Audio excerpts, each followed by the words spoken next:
શિનોર તાલુકાના કુકસથી સાદલી જવાના માર્ગ પર બાઇક સવાર દંપતી પર અચાનક મહાકાય વૃક્ષ ધરાશાયી થતાં બાઇક ચાલકનું ઘટના સ્થળે જ કરુણ મોત. શિનોર તાલુકામાં ગાજવીજ અને ભારે પવન સાથે ધોધમાર વરસાદ વરસતા અનેક વિસ્તારોમાં વૃક્ષો ધરાશાયી થવાની ઘટનાઓ સામે આવી હતી. તે દરમિયાન કુકસથી સાદલી જવાના માર્ગ પર આવેલી નર્સરી નજીક મોલેથાથી કરજણ તરફ બાઇક પર જઈ રહેલા દંપતી પર અચાનક એક મહાકાય વૃક્ષ તૂટી પડ્યું હતું.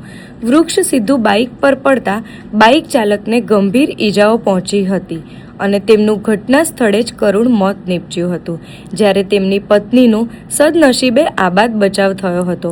અકસ્માતને પગલે માર્ગ પર થોડા સમય માટે વાહન વ્યવહાર પણ પ્રભાવિત થયો હતો. ઘટનાની જાણ થતાં જ શિનોર પોલીસ તાત્કાલિક સ્થળ પર પહોંચી મૃતદેહને પોસ્ટમોર્ટમ માટે મોટા ફોફડિયા સામૂહિક આરોગ્ય કેન્દ્ર ખાતે ખસેડી આગળની કાર્યવાહી હાથ ધરી હતી. આ દુર્ઘટનાને લઈને સમગ્ર વિસ્તારમાં શોકનું મોજું ફરી વળ્યું છે. તમારી જોડે ઘરે જતા હતા. હા, એકદમ જ ઝાડ પડ્યું તો શું બ્રેક મારતા મારતા તો અંદર જ જતા રહ્યા. એવું? હા, તો કોણ છે તમારા એ? મારા પતિ છે, એવું છે, મારા ઘરવાળા છે. તે એક્સપાયર થઈ ગયા છે. હા, તમને વાગ્યું છે?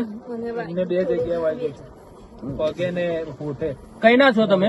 અને કરજણના કરજણ ના છો. એમના અંબાજી